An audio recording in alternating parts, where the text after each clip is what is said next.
Hi everyone, my name's James Ivey. I'm Paul Drew. From the Studio Rats. Yes. Why are you not in this room? Because the stars didn't align that we could be in the same room at the same time when, quite frankly, something came up that we didn't know was coming. So we're doing things in a slightly more internet-y type of way. So what's going to happen during the whole video is we're going to be talking over each other, is what Always. You're saying. Okay. So, what has come out? So, I don't think it's a big shock that the good folks out there on the internet have realised that we are quite fond of all things IK Multimedia TONEX. Ah, yes. And the good people at IK Multimedia said, do you fancy doing a review of a new product? And we said, yes, please. And they've sent us a new collection. Now, we all know how wonderful the Tone partner collections are because Paul and I have made something in the region of about 30 of them now. And what's better than a collection from, quite frankly, two of the greatest guitar techs on planet... No, maybe not. They've now launched a collection from, quite frankly, one of the greatest guitarists on planet Earth. We can now bring you a review of the new Joe Satriani Amp Vault.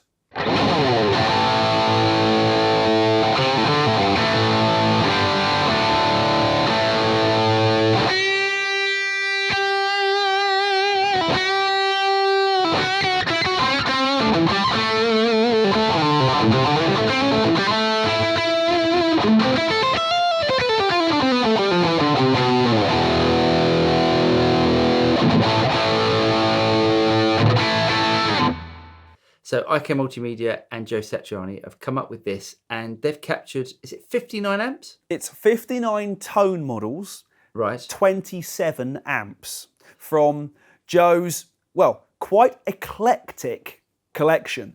We all know and love the big high gain lead tones, but this collection is not all about that. Of course, it's there.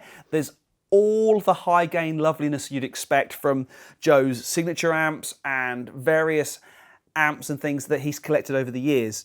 There's about 35 years worth of amp collecting in this collection.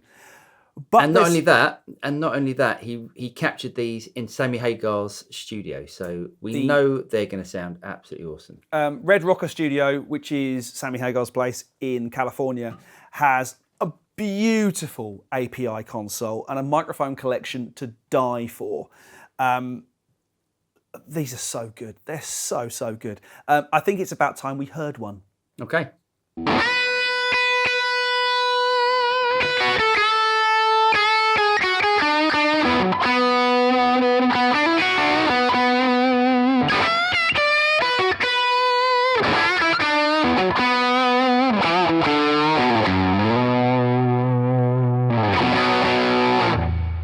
So as you'd expect, there's plenty of 100-watt high-gain monster amps in there. But there's also some stuff you wouldn't expect. This example uses what Joe calls the Silver Lux Custom in drive mode. You know, a Fender-style silver-faced amp. And It sounds beautiful. Again, it's got plenty of Joe in it. I know it sounds ridiculous, but it just sounds like him, doesn't it? Yeah, it's got plenty of drive. It's perfect for those sort of. I mean, that's why I picked the 335 to do that example because it's got plenty of drive and it's got that sort of real bluesy tone. It's not something that I would have expected him to own, to be honest, but it does sound absolutely awesome.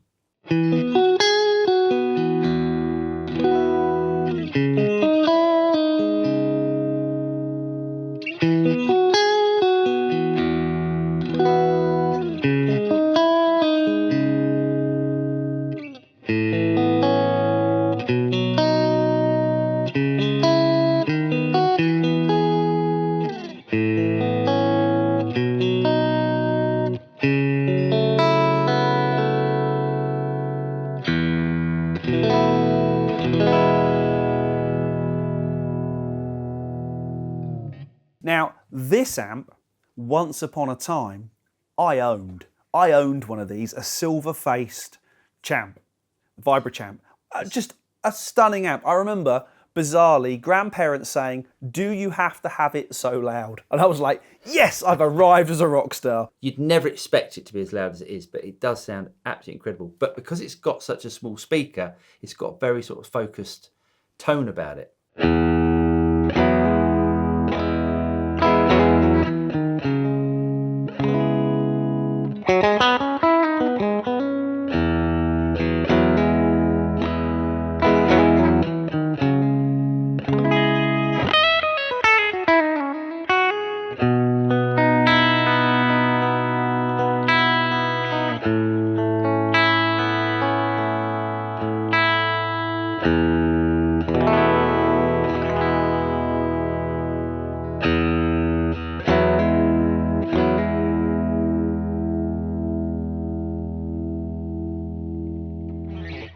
Again, sticking with all things Fender, this is a 64 hand-wired Prince clean. I'm guessing a Princeton.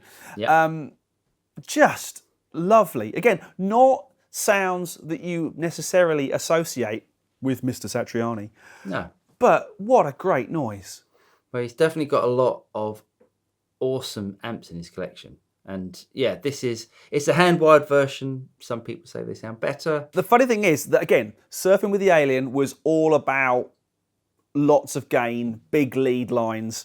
But some of the later stuff, things like Flying in a Blue Dream and The Extremist, there's a lot of the more cleaner, clean on the verge of breakup, ting, tones in there. And funnily enough, I was doing some Googling and some Wikipediaing. The Extremist is actually Joe's most popular album, or the highest selling album.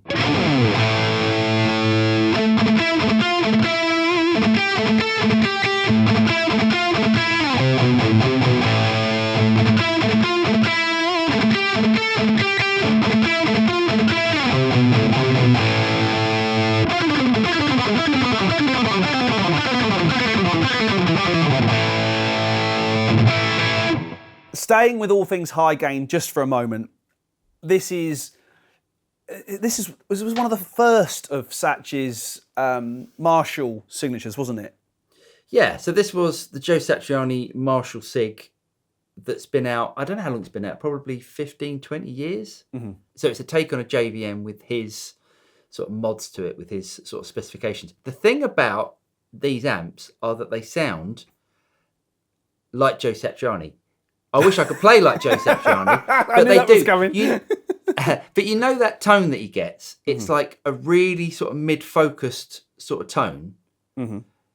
Not a cocked wah, but it's got that sort of mid-presence about it that really cuts through. And it sounds like his sort of signature tone. So you were playing these amp models pretty much as is, weren't you? You crank a little bit of reverb in, a little bit of compression, because that's what you do. Yeah, so that's everything from the TONEX software, apart from the intro, the intro music, which I added some extra reverb inside my DAW, because I wanted to show how the guitar tone would sound if you were using it inside a DAW or inside a mix. But these guitar tones just sound so good straight out of the box. I mean, really, really nice. Right, and as you'd expect them to.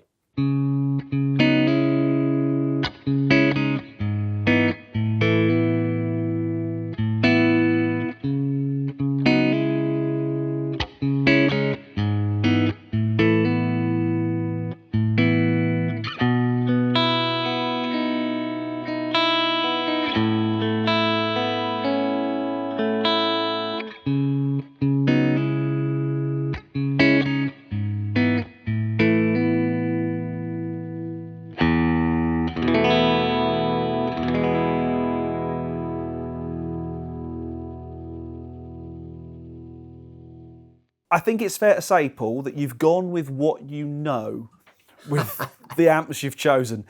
64 Deluxe Reverb Clean. I mean, yummy.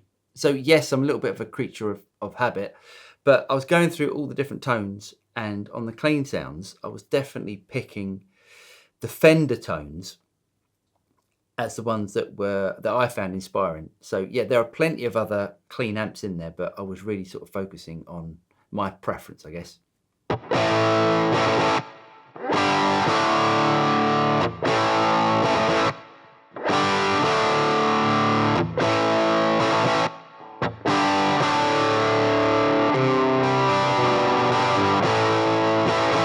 Now, on our eternal quest for tone, Yeah. several people have said to us, you should try some not so expensive amps. And interestingly, some of those amps have made it into Joe's Amp Vault, and this is one of them. This is the Colossal Mini Dirty, a PV combo that wasn't the most expensive of amps. Well, yeah, but it wasn't designed to be. I mean, it's funny. I wonder what he used this amp on in the studio, because this is not an amp that anyone would think is a pro amp. But the funny thing is, it's a classic case of when the sound is right, it's just right.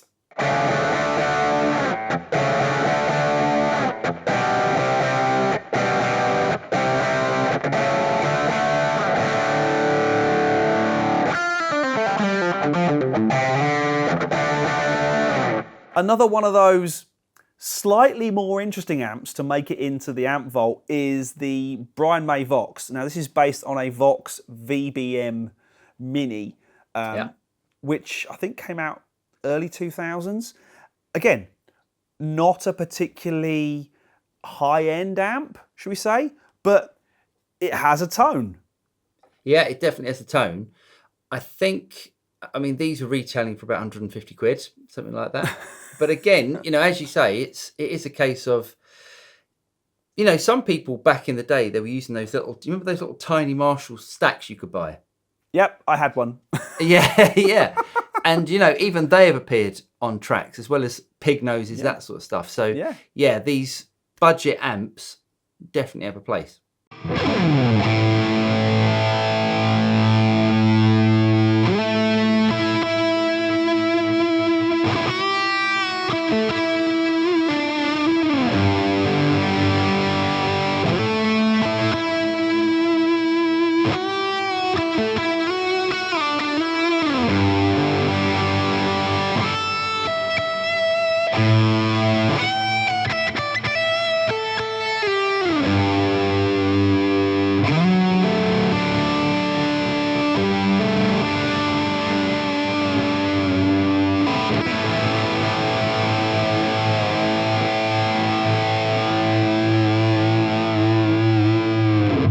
This track features the JSM Red OD KT88, which is the JVM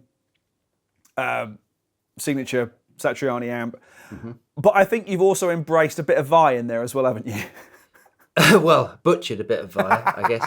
The thing is, so the great thing about this amp is, or this collection of captures on his Marshall signature model, is they've got a 6L6 version, and they've got a C83 version, whichever that is, and they've also got a KT88 version. KT8s are those big old tubes that you used to be able to get in the bigger, sort of higher powered amps. Actually, I had some KT88s in a divided by 13 that just sounded awesome. And I love this, and the different tube combinations that you get from this amp creates like these really nice sort of tonal variations, and I thought the KT8 sounded awesome. So, the Joe Satriani Amp Vault. 59 amp models of 27 vintage and modern amplifiers for IK Multimedia TONEX. So you can download all of these patches from your TONEX software if you go to the signature collections inside of ToneNet, and they are absolutely awesome and definitely worth checking out. So if you did get something out of this video, don't forget to like and subscribe, click on the bell button, and you'll be notified of any future video that comes out from the Studio Rats. I'm Paul. I'm James. And we'll see you next time.